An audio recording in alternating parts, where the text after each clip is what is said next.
嗨，大家好，我是 Leo。我们都知道 New Balance 的574呢，算是它这个品牌里面卖的最好的一款鞋款。那同时也是推出过最多颜色的一个款式。那其实在过去的这么多年以来，从它上市之后呢，其实都一直有在做一些小小的改款，甚至于说有好几次的大改款，就是甚至于把型号上面都做了一些调整，像是说把574改成运动版，或者说改成板鞋的版本，其实我们都一直有看到说有这种新版的这种推出。那今年呢，就是因为它推出了这个574 Legacy 这个算是一个蛮大的改款，所以我们今天这个影片呢，就要来跟大家分享一下说新推出的574 Legacy 到底是改了什么。那如果说你喜欢我的影片的话，请记得帮我按赞、订阅、分享。现在在画面上面看到的是目前我手上所有的574，我都把它陈列出来。那包含就从最右边这个574 GYC， 这是2018年所推出的一个算是限定的这批配色的鞋款。接下来这个中间这一款是2021年推出的574 Rock 的，它是算是一个属于比较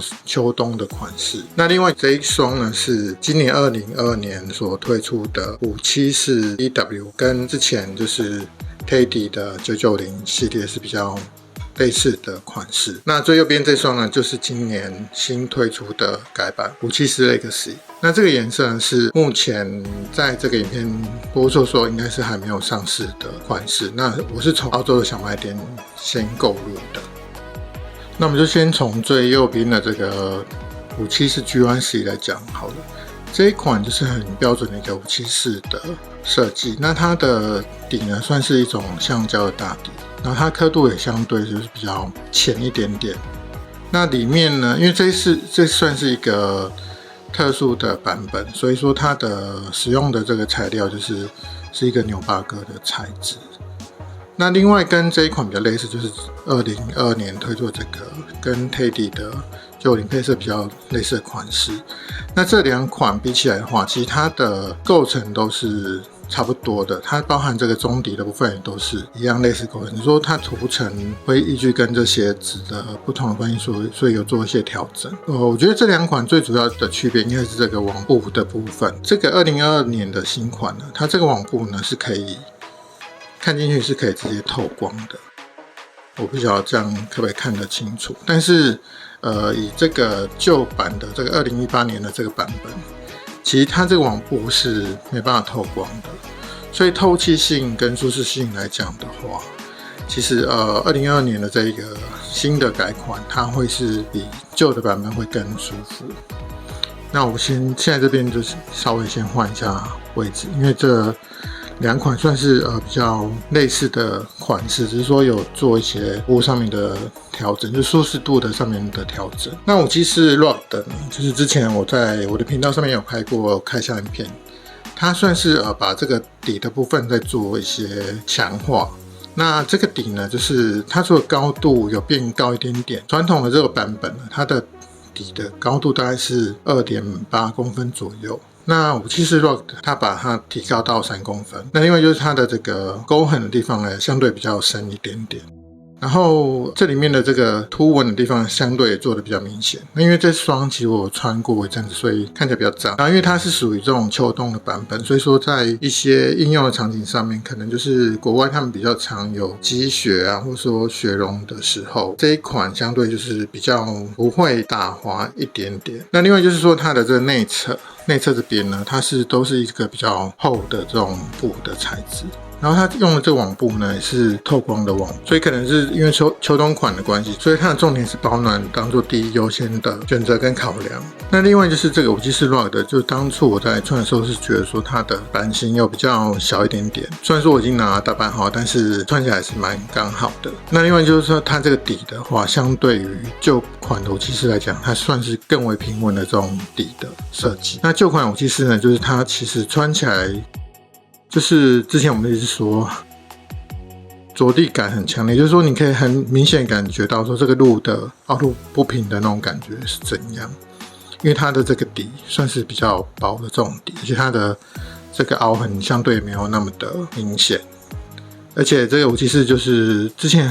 一直让人家诟病，就是说在冬天或者说在雨天的时候，其实穿这种橡胶大底的鞋是很容易滑倒的。那今年这个推出的这个574 Legacy， 就是把这个中底的部分跟大底的部分做了强化。那这次中底呢，它直接是把 NCAP 的地方是拆成2层，它这个整个中底加大底的厚度可以从 2.8 公分提升到 3.2 公分。然后这个刻度上面呢也是更加的明显，就是它的刻度的这种高度更高，然后更为的明显。然后另外就是可以看到说它这边就是有突出这个孔，因为它没有公布它这个设计原因是什么，所以目前我不确定说它这个孔是做什么用的。但是在这个574 Rock 的就是没有看到这个孔，所以说它这边是有做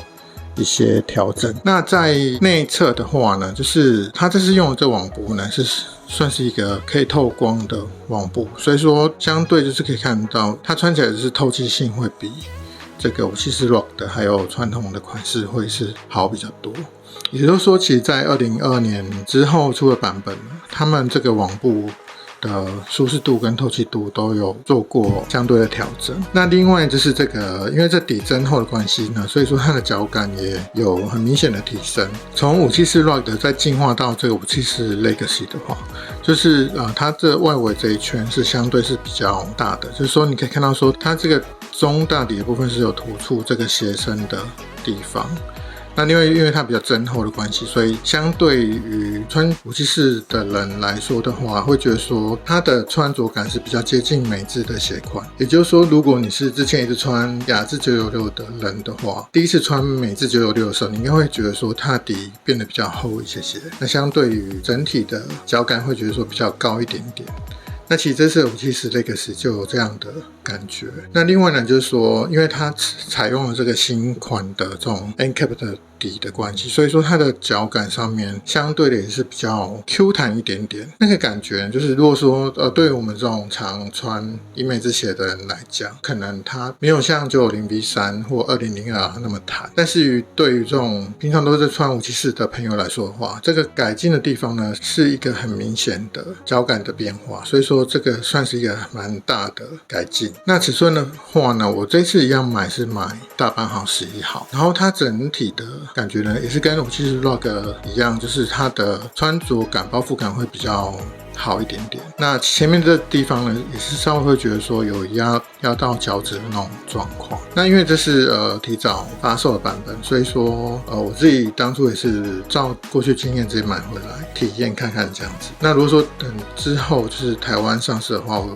还是会建议说可以的话，还是去柜上试过一次之后，会是比较保险的这种选择。那它的价格呢，大概也是会在像美国 Bodega 它发售价格是在$130左右，所以预期到时候台湾上市的价格大概是会落在3000多这样子吧。好，那以上是大概这个574 Legacy 的这种改动的地方，跟大家做一下小小的分享。有任何问题的话都可以留言，我们可以一起讨论。那谢谢你看完影片最后，如果你喜欢我的影片的话，请记得帮我按赞、订阅、分享。那我们下次看见，拜拜。